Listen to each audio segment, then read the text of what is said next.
Breaking news చూస్తున్నారు. రఘురామకృష్ణంరాజుకి big shock తగిలింది. ఆకివీడు రామాలయ నిర్మాణంపై హైకోర్టు కీలక ఆదేశాలు జారీ చేసింది. ప్రభుత్వం అనుమతి లేకుండా ఎలాంటి చర్యలు చేపట్టొద్దంటూ హైకోర్టు ఆదేశించింది. అనుమతితోనే కూల్చివేత లేదా నిర్మాణం జరగాలంటోంది హైకోర్టు. కౌంటర్ దాఖలు చేయాలని ప్రభుత్వానికి హైకోర్టు ఆదేశించింది. తదుపరి విచారణ 4 వారాలకు వాయిదా వేసింది హైకోర్టు. ఎలాగైనా రామాలయం కట్టి తీరుతామంటున్నారు రఘురామకృష్ణంరాజు. గొంతెనమ్మను మాత్రమే పూజించాలంటున్నారు స్థానికులు. దానికి సంబంధించిన బిగ్ బ్రేకింగ్ న్యూస్ చూస్తున్నారు.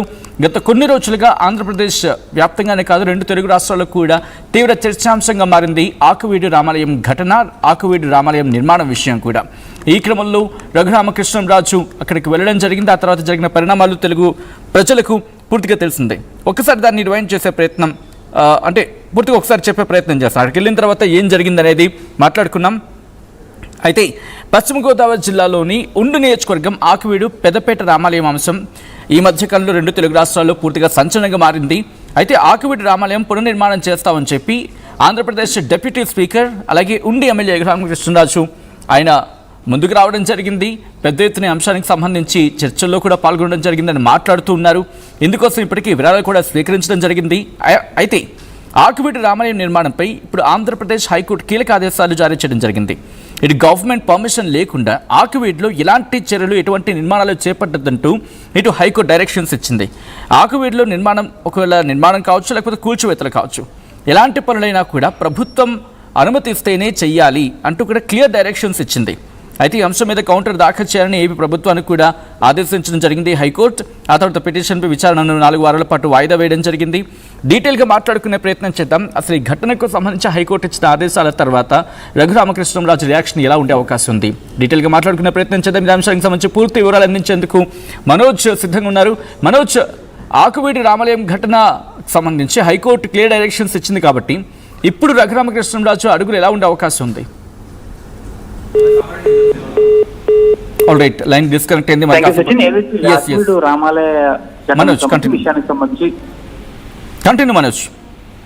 ఆకివీడు రామాలయ విషయానికి సంబంధించి దాదాపు ఇప్పటికీ 2 తెలుగు రాష్ట్రాల్లోనూ ఇది సంచలనంగా మారిందని చెప్పాలి. గ్రామానికి చెందిన ఆకివీడు గ్రామానికి చెందిన పెద్దపేటలో దాదాపు 1930 నుంచి కూడా ఒక రామాలయం ఉంది. దాన్ని బాగోగులు సరిగా పట్టించుకోకపోవడం వల్ల ఆ ఆలయం కాస్త శిథిలావస్థకు చేరింది. కాబట్టి అక్కడ నేను తప్పనిసరిగా ఒక రామాలయాన్ని కట్టి తీరుతానని Raghurama Krishna Raju, AP deputy speaker Raghurama Krishna Raju, Undi MLA Raghuramakrishnaraju అయితే స్పష్టం చేశారు. దీనికి సంబంధించి ఒక అకౌంట్ కూడా ఓపెన్ ప్రారంభించారు. దానికి సంబంధించి ₹1 విరాళాలు కూడా ఇప్పటికే వచ్చేసాయి. అయితే దానికి సంబంధించి పెద్దపేట వాసులు ఒకటి చెప్తున్నారు, ఇక్కడ రామాలయం అనేది లేదు, అది గొంతెనమ్మ ఆలయం కాబట్టి అక్కడ గొంతెనమ్మ ఆలయం అనేది నిర్మించాలనేది వివాదం గత కొన్ని రోజులుగా నడుస్తుంది. ప్రస్తుతం ఆ గ్రామంలో 144 సెక్షన్ నడుస్తుంది. ప్రస్తుతం ఆ గ్రామంలో శాంతియుత వాతావరణం నెలకొంది. అయితే దీనికి సంబంధించి బాధితులు ఎవరైతే, అంటే ఆకివీడు పెద్దపేటకు సంబంధించిన వారి తరపున ఎవరైతే ఉన్నారో అడ్వకేట్ జాడ శ్రవణ్ కుమార్, ఇతను ఈ రోజు ఏపీ హైకోర్టులో ఒక పిటిషన్ వేశారు. దానికి సంబంధించి వాదోపవాదాలు జరిగాయి. జాడ శ్రవణ్ కుమార్ వర్సెస్ ప్రభుత్వం తరపున న్యాయవాది శిరీష, వీరిద్దరు వరకు కూడా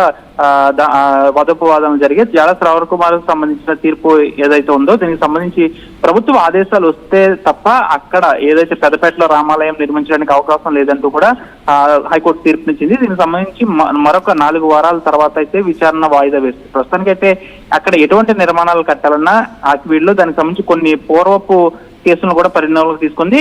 అక్కడ ఉన్న మున్సిపాలిటీ కమిషనర్ కానీ లేకపోతే అక్కడ స్థానికంగా ఉన్న జిల్లా కలెక్టర్ లేదా స్థానికంగా ఉన్న ప్రభుత్వ అధికారులు అక్కడ ఆలయం నిర్మాణం చేపట్టమంటేనే ఆలయ నిర్మాణం చేపట్టాలని తీర్పు అయితే ఇచ్చింది. దీనికి సంబంధించి రఘురామకృష్ణరాజు కూడా తనకు మాట్లాడాలని ఆదేశాలు ఇవ్వడంతో కోరడంతో రఘురామకృష్ణరాజు కూడా మాట్లాడారు. అక్కడ పిటిషన్ వేసిన వారు కూడా క్రిస్టియన్సే, దానికి సంబంధించి వారి పేర్లు కూడా నా వద్ద ఉన్నాయని రఘురామకృష్ణరాజు చెప్పడంతో దీని కోర్టు పరిధిలోకి రాదంటూ కూడా అక్కడ న్యాయవాది అయితే చెప్పిన పరిస్థితి కూడా నెలకొంది. ప్రస్తుతానికి అయితే ఇది కాస్త 4 వారాలకి విచారణ వాయిదా పడింది కాబట్టి ప్రస్తుతం ఇటువైపు రఘురామకృష్ణరాజు అడుగులు ఎటువైపు పడతాయని చూడాలి.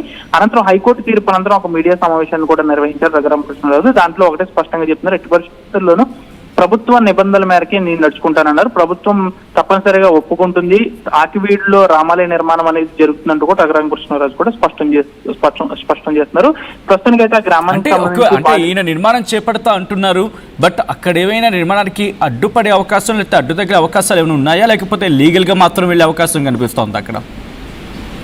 గత కొన్ని రోజుల వరకు కూడా ఈ ఘటనకు సంబంధించి కోర్టు జోక్యం చేసుకోలేదు కాబట్టి గత కొన్ని రోజులుగా కూడా ఇరు పక్షాలు కూడా కాస్త కౌంటర్లు ఇచ్చుకోవడం జరిగాయి. అంటే ఆకివీడికి సంబంధించిన వారందరూ, పెదపేటకు చెందిన వారందరూ ఇక్కడ ఆలయం కట్టడానికి వీల్లేదు అంటున్నారు. అయితే రఘురామకృష్ణరాజు ఇక్కడ ఆలయం కడతానని చెప్తున్నారు. అంటే వాదోపవాదాలు అనేవి కూడా స్థానికంగా జరుగుతున్నాయి. ఇప్పుడు ఈ రోజు ఇది కాస్త కోర్టు జోక్యం చేసుకోవడంతో, హైకోర్టు జోక్యం చేసుకోవడంతో ప్రస్తుతం కోర్టు ఎలా చెప్తే అలా నడుచుకోవాలి కాబట్టి ఒకవేళ కోర్టు ఆలయాన్ని నిర్మించుకోవాలి అనే దానిపై కూడా స్పష్టత ఇచ్చింది. దాని ప్రకారం ప్రభుత్వం ఎటువైపు చెప్తే అటువైపు నడుచుకోవాలన్నది. కాబట్టి ప్రభుత్వం ఎటువైపు అడుగులు వేస్తుందనేది వేచి చూడాలి. ప్రభుత్వం నిజంగా రఘురామకృష్ణరాజు వైపే ఉండి అక్కడ ఆలయం నిర్మించుకోవచ్చు అని చెప్తుందా, లేకపోతే యథాస్థితిని కంటిన్యూ చేయాలా అని చెప్తుందా అనేది మాత్రం వేచి చూడాలి. మనం ఎగ్జాంపుల్ కూడా తీసుకోవచ్చు. అయోధ్య రామ మందిరం ఎన్నోసార్లు అది సుప్రీంకోర్టులో చాలా వరకు కూడా వాయిదాల ప్రకారం యథాస్థితిని కొనసాగించడం చెప్పుకుంటూ వచ్చాయి. దాని ప్రకారం ఈ ఆకివీడు రామాలయం కూడా అదే విధంగా కొనసాగుతుంది వస్తుంది అనేది మాత్రం వేచి చూడాలి. ప్రస్తుతానికి అయితే రఘురామకృష్ణరాజు మాత్రం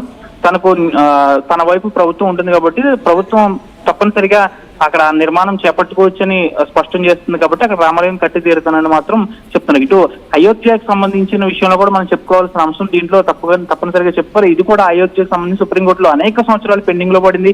వాదోపవాదాలను విన్న తర్వాత ఎన్నో ఏళ్ల క్రితం అక్కడ ఆలయ నిర్మాణానికి సంబంధించి అడుగులు పడ్డాయి. అదే రీతిలో ఈ ఆక్టివిటీకి సంబంధించి కూడా ప్రస్తుతం ఇప్పుడు హైకోర్టు పరిధిలో ఉంది కాబట్టి హైకోర్టు కూడా ఇదే విధంగా వాదనలు విని తర్వాత యథాస్థితిని కంటిన్యూ చేయమంటుందా, లేకపోతే అక్కడ ఆలయ నిర్మాణం చేపట్టుకోమని స్పష్టమైన తీర్పిస్తుంది అనేది మాత్రం వేచి చూడాలి. 4 వారాల అనంతరం విచారణ వాయిదా పడింది కాబట్టి 4 వారాల తర్వాత ఇటు జనశ్రవణ్ కావచ్చు, లేకపోతే పిటిషన్ వేసిన వాళ్ళు కావచ్చు, ఒకవేళ ఆలయ నిర్మాణానికి ప్రభుత్వం అనుమతిస్తే ఇదే అంశాన్ని మళ్ళీ హైకోర్టు నుంచి సుప్రీంకోర్టు అంటే ఉన్నత న్యాయస్థానాల దృష్టికి తీసుకెళ్లే అవకాశం కనిపిస్తోందా? ఎటువంటి చర్చ ఉంది అక్కడ మనోజ్?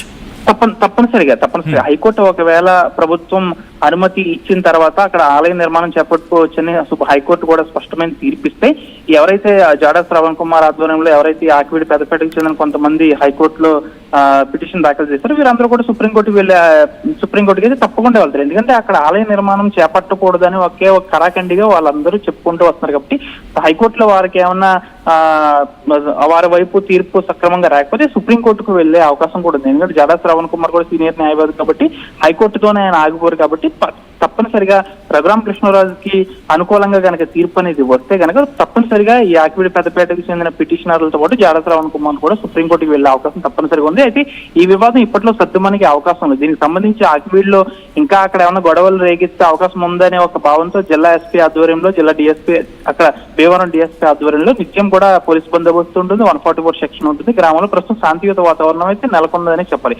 ఈ ఆకివీడి రామాలయానికి సంబంధించి స్పష్టమైన తీర్పులు వచ్చిన తర్వాత అంటే గత కొన్ని రోజుల క్రితం కోర్టు ఆధీనంలో లేదు కాబట్టి వీరిరువురు కూడా ఒకరిపై ఒకరి మాటల దోషణలతో ఉన్నారు కాబట్టి ఇప్పుడు ప్రస్తుతం ఈ విషయం కోర్టు పరిధిలోకి వెళ్ళింది కాబట్టి కోర్టు ఏ విధంగా చెప్తే ఆ విధంగా నడుచుకునే అవకాశం ఉంది. ప్రస్తుతం ఇది కాస్త 4 వారాలు వాయిదా పడింది. 4 వారాల తర్వాత ఎటువంటి తీర్పిస్తుంది, ఆ తర్వాత తీర్పిచ్చిన తర్వాత ఒకవేళ అది రఘురామకృష్ణరాజుకి అనుకూలంగా ఉంటుందా, ఈ ఆకివీడి పెదపేట వాసులకు అనుకూలంగా ఉంటుందా అనేది మాత్రం మనం వేచి చూడాలి. ఒకవేళ ఇరువురులో ఎవరికి తీర్పు సక్రమంగా లేకపోయినా, ఇటు రఘురామకృష్ణరాజుకి సక్రమంగా లేకపోయినా, ఇటు ఆకివీడి పెదపేట వాసులకు సక్రమంగా లేకపోయినా ఈ ఇరువురు కూడా సుప్రీంకోర్టుకి వెళ్లే అవకాశం తప్పనిసరి 100% ఉంది. ఎందుకంటే రఘురామకృష్ణరాజు కూడా ఇప్పటికే ఆలయ నమూనా ప్రకటించేశారు. దానికి సంబంధించిన అమౌంట్ కూడా భారీ స్థాయిలో వచ్చింది కాబట్టి రఘురామకృష్ణరాజు ఆయన ఎక్కడ తగినంటారు కాబట్టి ఒకవేళ రఘురామకృష్ణరాజు హైకోర్టులో బెడ్స్ కొడితే సుప్రీంకోర్టుకి ఆయన వెళ్ళనున్నారు.